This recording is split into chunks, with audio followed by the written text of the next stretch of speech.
Good evening, student.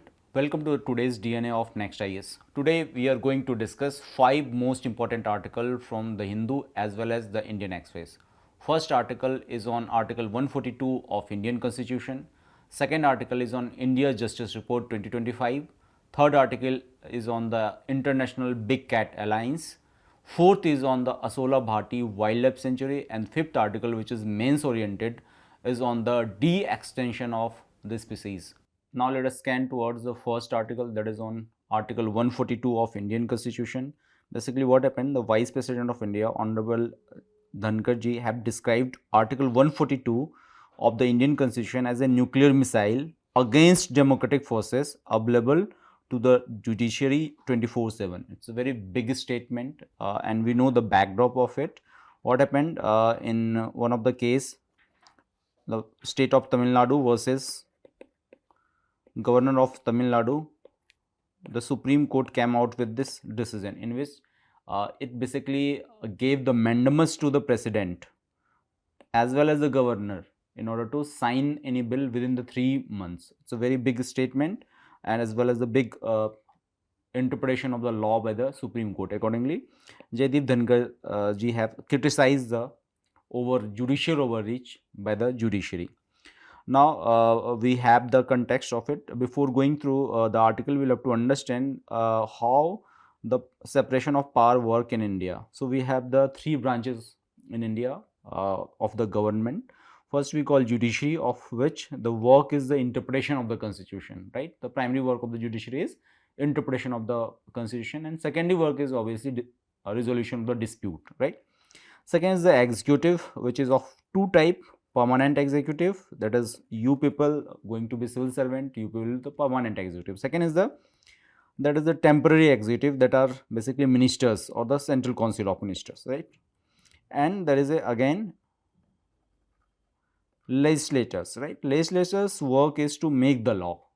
Herein what Jaideep Dhankar sir is saying, that Supreme Court is making the law under Article 142, that's why there is a debate on it, right? Now let us see what are the various aspects of Article 142. So as per the Constitution, Article 142, the Supreme Court has been given broad power to ensure the complete justice. The word complete justice is very important here, right? Complete justice in any case before it, right? So it is very overriding power. It can be done for any case. It allows the court to pass or order any decree necessary for achieving this, even if it deviates from the existing law. It simply means it grants you the Supreme Court law making power, which is basically mandate of legislatures, right? That's why there is issues. Also, by invoking Article 142, Supreme Court can intervene into a matter related to the public interest, that is the PIL, human rights, right, constitution values, or even the fundamental rights, safeguarding them against any form of the violation or infringement. So it is very overreaching power, very overriding power. So it should be used very sparingly, not frequently. Now what is the significance of the Article 42? How it helps us in order to achieve our ultimate goal, that is the democratic credential of India. So we have seen the Vishakha guideline. POSH was basically brought in by the Supreme Court by invoking Article 142, wherein they made a guideline on the sexual harassment of the women at workforces. Very important landmark judgment by the Supreme Court. Then second is on the Puttuswamy case, they have used the Article 142 as well, right? Again, to ensure the gender equality, they have used the invoked Article 142. Also, they keep on checking the government of the day time to time by using or invoking Article 142. So these are the few significant milestone judgment by the Supreme Court or the work by the Supreme Court, wherein it is able to protect and become the guardian of the Constitution. However, there are fair criticism of the Article 142 itself. For example, it infringes upon the separation of power, and that is the exact point given by the our honorable Vice President, that by invoking Article 142 frequently, Supreme Court is making itself a super parliament, right? A super parliament. That is the criticism done by the whom? none other than our vice president, right? Next is criticism of the Article 142 is it promotes judicial overreach. Now, what is the judicial overreach? Judiciary, as I have said, major work of judiciary is the interpretation of law under Article 145, subclause 3. The prime work of the Indian judiciary is to basically interpretation of the constitution, and for which at least minimum 5 bench judge, or that we call constitutional bench, is needed, right? Wherein there is any substantial question of the law. However, they are using it frequently, and in this case only 2 bench judges has issued this mandamus to governor as well as the president. That's why there is an issue, right? So what can be done? So obviously just try to define the word complete justice in a better manner, in very objective manner. That will help to save the credibility of Article 142. Otherwise it will increase the friction among the 3 branches of the government frequently. Also, we need to scrutinify and we need to make the judiciary accountable as well in order to invoke the Article 142, right? Obviously, whenever the Supreme Court is invoking Article 142, constitutional bench comprising 5 bench judges is needed, right? Hope it gave you clarity. Now let us try to solve the PYQ based on the same question. So very interesting question as well as very important question.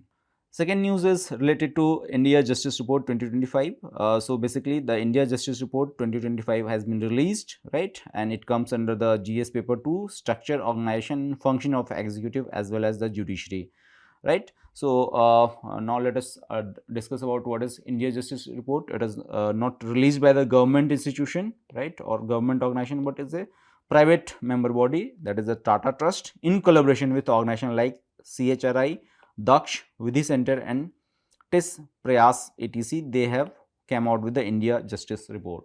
Now, what is the meaning of the justice? If you go by the justice, there is no universal definition of justice per se, but as we go by the Nobel laureate Amartya Sen's definition.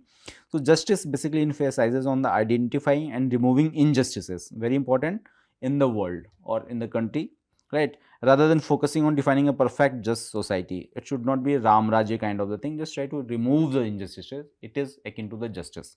Accordingly, as per this report, this India Justice Report, southern states are doing fairly good in terms of the justice parameters, right, like Karnataka, Andhra Pradesh, Telangana etc. Right. Now, let us try to understand the various facets of the India Justice Report. First is talk about the prison overcrowding. For example, it is given very good data, and you can use this data in your GS answer, right? For example, the national average occupancy rate is more than 131%, right? India's prison inmate population is projected to reach 6.8 lakh by 2030, right?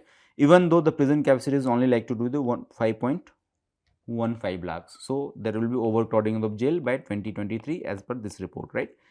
Second is rise in prisoners with mental illness.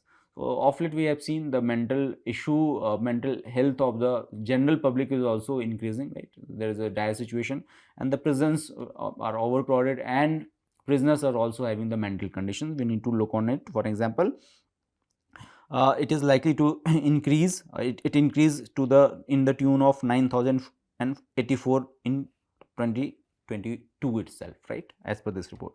Now, there is a dire shortage of health professional. For example, prison record 43% vacancy is there of the medical officers, right? Only 25 psychologists for the entire nation's prisoners are present. It's very grim situation. India's national average for the prisoner doctor ratio is 775 prisoners per doctor. However, the model prison manual recommend 300 prisoners to 1 doctor. Hence, again, there is a very dire situation for the prisoners to doctor ratio. Now, tell me in the comment box what should be the doctor to patient ratio as per the WHO recommendation, right?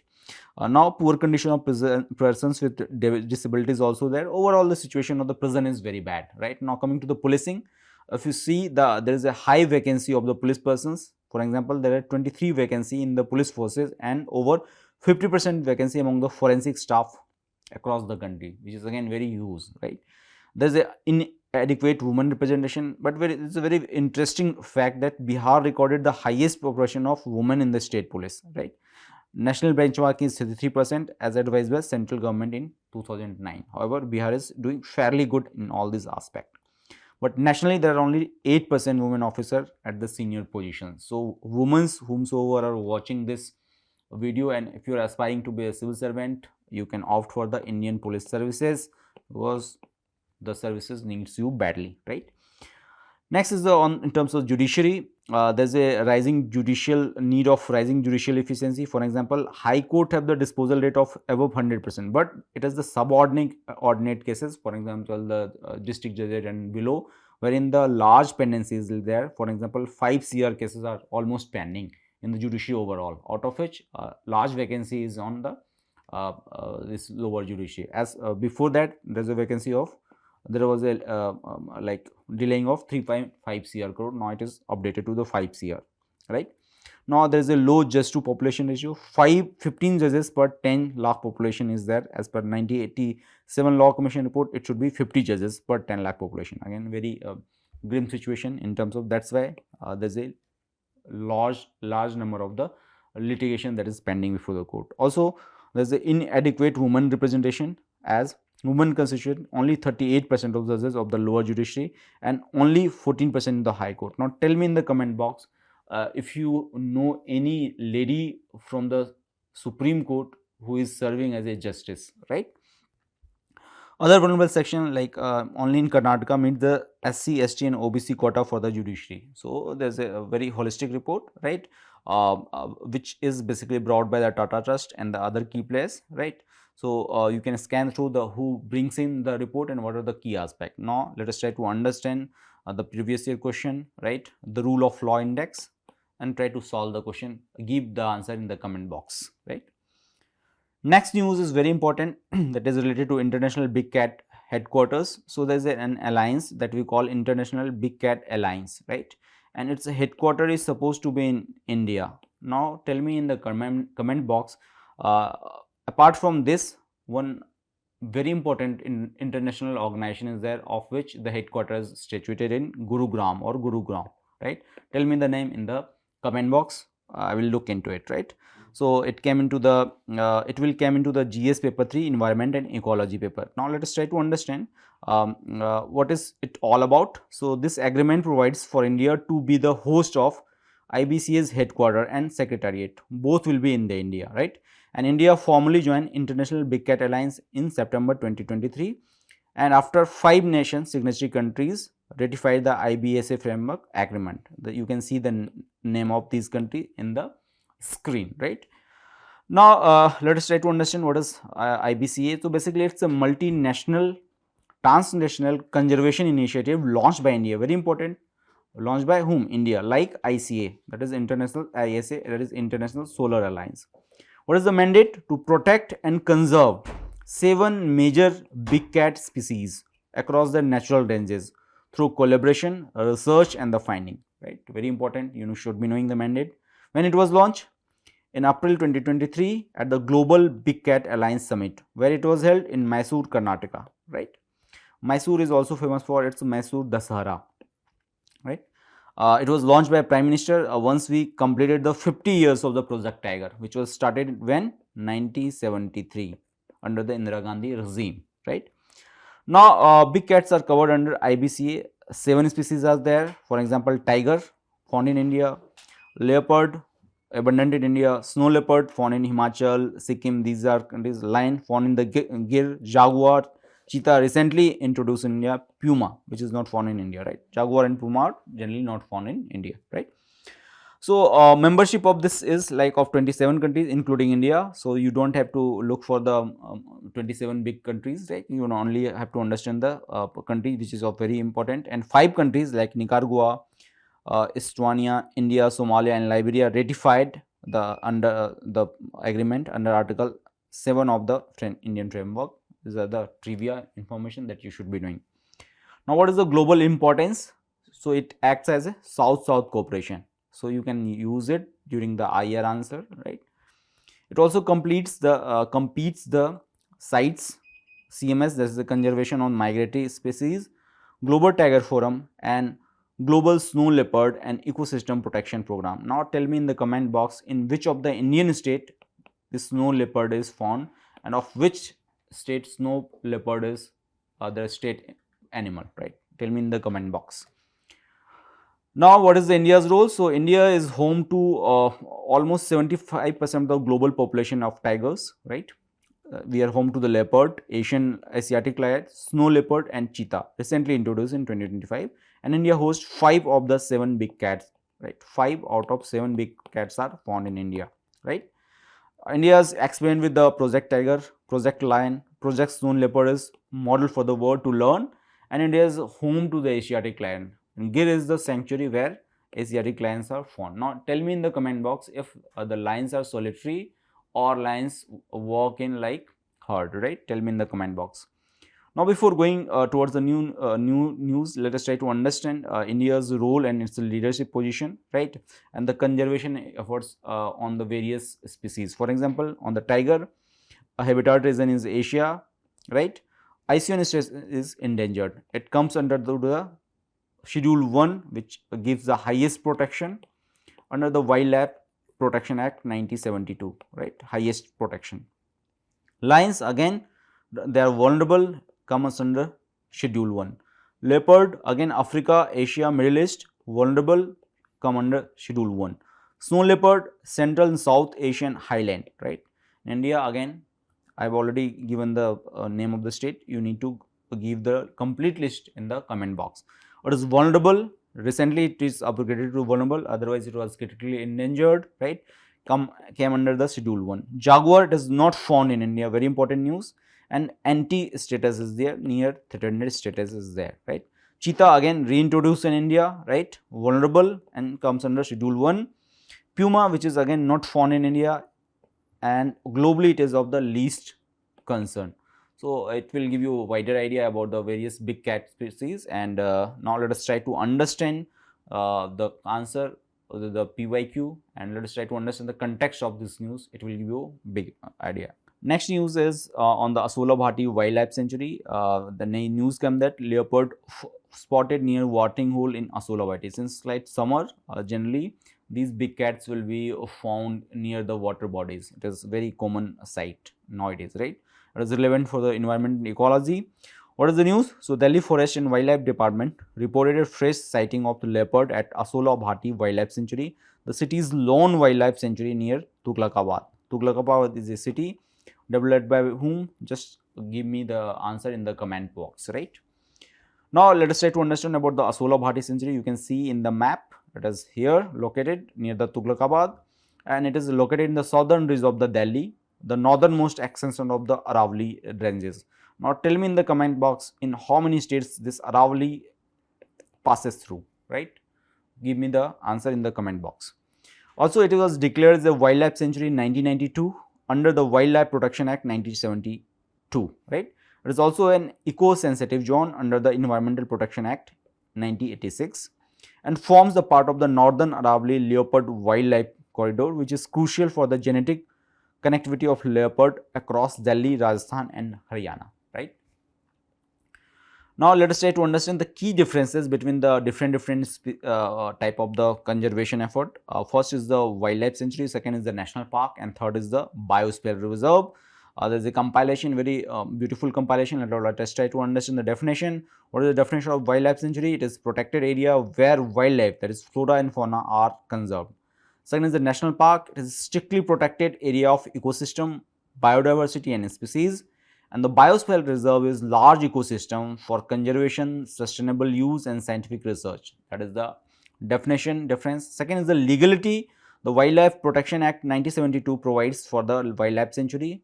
Wildlife Protection Act 1972 also provides for the national park, and it is the UNESCO Man and Biosphere Program, and under the Ministry of Forest, Climate Change and Conservation, the biosphere reserve is basically formed, right? So, primary focus of the wildlife sanctuary is to protection of animal and limited conservation. Primary focus of the national park is preservation and biodiversity and natural ecosystem, and the primary focus of biosphere reserve is integrating conservation with the human activity, right? Human activities are generally barred in national park. However, some kind of the human activities allowed in the wildlife sanctuary, and human settlement is allowed in buffer, transition zone, and not in the core. So in the biosphere reserve, you can divide it into core, buffer, and the transition zone. So in the transition zone, human activities are allowed, right? In the transition zone, in the buffer zone, it is also allowed, but in the core, it is strictly prohibited, right? Boundary not necessarily fixed by the law, clearly demarcated and legally defined is there with the national park. And biosphere reserve is divided into core, buffer, and transition, that I have already explained. Notification for the wildlife sanctuaries can be declared both by the union as well as state government. For the national park, it can be declared both by the union and state government. And for the biosphere reserve, national government recognized under UNESCO's Man and Biosphere program declares any place as a biosphere reserve. It's a very beautiful compilation. Hope it will help you during the prelims and during the preparation as well. Now, let us try to understand the practice question. Hope you will be able to solve this. Now, let us switch to our mains article, that is controversy on de-extinction of species, right? What is the news all about? So basically, recently biotech company Colossal Biosciences, it is based out of the Dallas, America, right? Announced that it has resurrected a dire wolf, which was a large predator that went extinct more than 12,000 years ago. It's very important news, right? It is important for the science and technology, and part of ethical aspect is also there, although we will focus on the science and tech aspect more on it, right?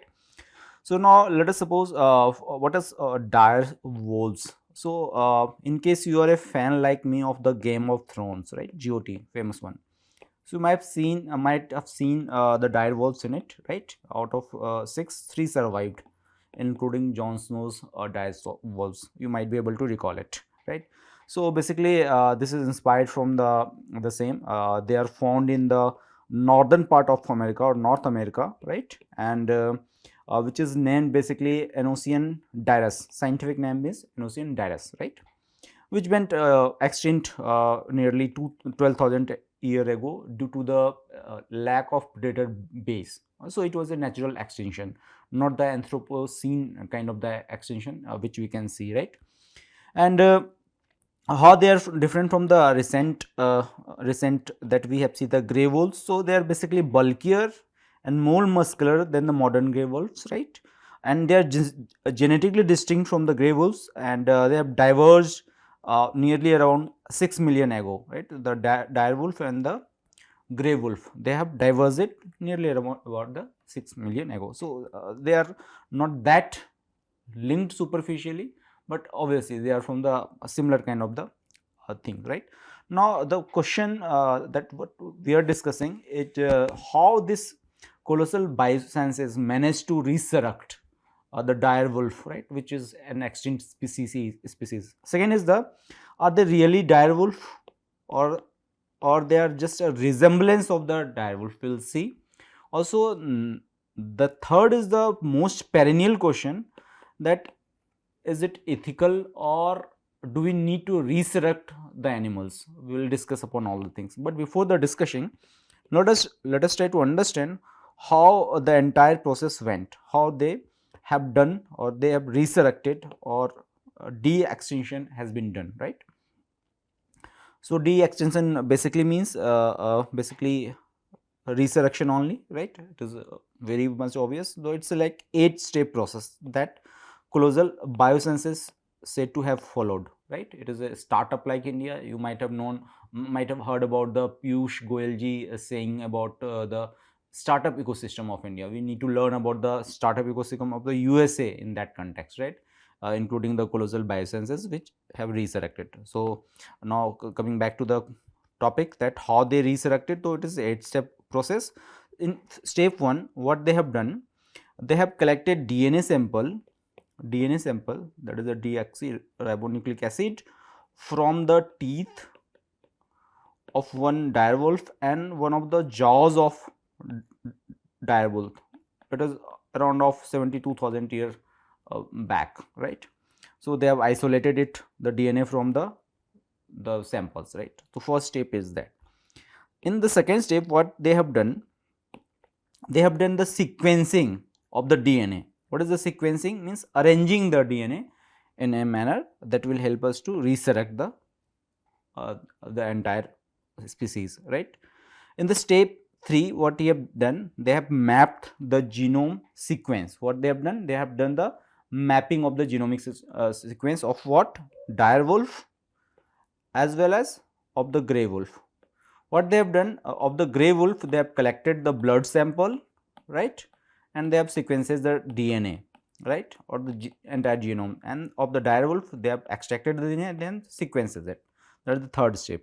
In the fourth step, what they have done, they have sequenced the genome and captured the cell, right. What they have done, so from the isolated gene, they have what have done, they have captured the cell and to look for the differentiation, right. And the step 5, what they have done, they have done the gene alignment, right. It means they have aligned the grey wolf's genome with of the dire wolf, right, so that any differences can be looked after, right. And now is the next step in which they have filtered the differences of the dire wolf and the grey wolf, right. Very interesting process, but very complicated as well, right. And then next step, they have done the genome engineering, right, in which they have basically tried to clone the cells, right, clone the cells. And finally, what they have done, cloning is done, wherein they have done the clone of the dire wolf, the cell of the basically dire wolf has been taken and replaced by the DNA of grey wolf, right. So, there is a replace both the things, and finally, there is a like they have resurrected the entire dire wolf. That is the 8-step process, and in the genome we know that there is a 4 basic pair ATGC, right. They have done all the things following this process, right. Now, next question is what is de-extinction? So, basically de-extinction is the process of generating an organism that is either resembles or it is extinct. For example, Tasmanian tiger, right, or for that example woolly mammoth or that dodo.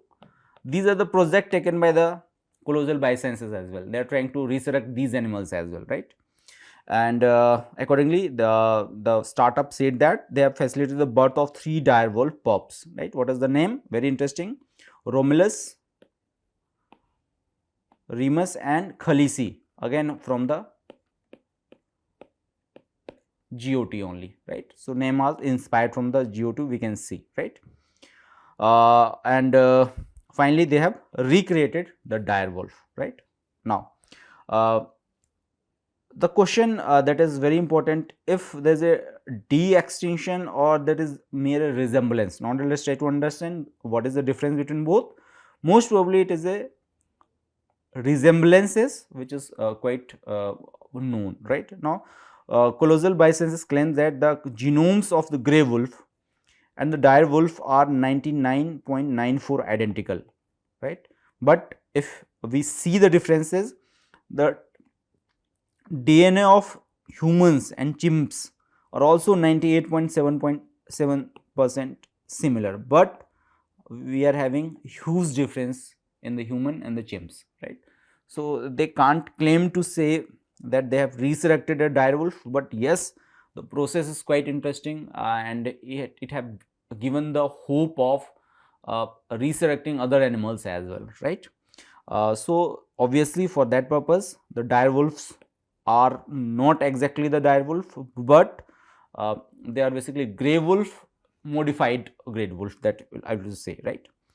Now, what are the arguments? So, few people are supporting this kind of the experiment and few people are in opposition of these kind of the argument. Now, let us see what are the argument in support of such kind of the resurrection or de-extinction, right.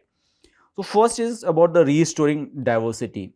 So, restoring or resurrecting these kind of the animal can basically restore lost biodiversity and ecological role played by these extinct species. That is the first argument. Second, they are having symbolic importance because bringing back extinct species can seen as a sign of hope for the future conservation efforts, right. So in future, if something went wrong with the Gir lion for XYZ purposes, we can resurrect them using the same colossal bioscience processes, right. Also, it is a demonstration of technological advancement and innovation in the field of the genomics and the gene editing, right. So Indian startup need to learn from all these things. We are generally focused on the what, Blinkits and the Zomato, that is statement given by the Piyush Goyal ji, right. Now, why there is a controversy around it? First is about more very important fact is there is two things. One is the resurrection, second is the conservation, right. So a huge amount has been invested in the resurrection of the extinct animal. So for that purposes, we should be focusing more on the conservation, so that there is a no need of the resurrection, right. So the conserve species, whatever amount we need to investing, right, rather than resurrecting it. So let us play more responsible role into the entire ecosystem rather than resurrecting and altering with the any genome. Second, it is detrimental effect on the lawmakers' priorities. For example, misguided claims can divert resource meant to protect and conserve currently threatened species, right. People can have an excuse and have can have an excuse that we can hunt, right. For example, the trophy hunting, which is quite famous in USA, they can use this kind of the techniques to trophy hunt, right. This is very legal issue. Also, there are complexity associated with the de-extinction, right. For example, de-extinction may not be able to fully replicate the genetic diversity or ecological role of the extinct species. We have the example of like dolly sheep and other such kind of the species, basically clone species, wherein they are not able to survive for a long, right. Also, there are concerns of manipulation, right, genetic manipulation that can lead to the suffering and health issue. For example, ibex has been basically cloned, and due to the lung malfunction, it was not able to survive very long, and they lived a very painful life, right. That is why this kind of the alteration is not permitted. Also, there is allegation that we are playing God with the nature, right, because we are not supposed to procreate, we are only supposed to create, procreate, not create things, right. That is why we should not be playing the games, right. Also, there are moral hazard by reducing the urgency to prevent future extinction. So otherwise, there are ethical concerns of the commercialization, and there are arguments which also ask for the restorative justices. So basically, there are several arguments who are saying that since we are responsible for the extinction, we should be restoring, and there are certain class of the people who are saying for dire wolf like situation, we are not responsible, they extincted because of their lack of the survival strategies. That is why we should not be morally responsible for the resurrection or the restoration, right. So these are the argument related to the resurrection or extinction, whatever you say. So right right, now let us try to solve the practice question. It says reviving extinct animal is important, but it is more prudent to apply the new technologies to protect and strengthen existing ecosystem rather than reviving extinct one. So again, the same question is what we have discussed, that there are two approach of surviving, or two approach to conserve or protect any animal. First is the conservation effort, second is the resurrection. So what should be the given the weightage according to you? Write an answer and let us know. Thank you.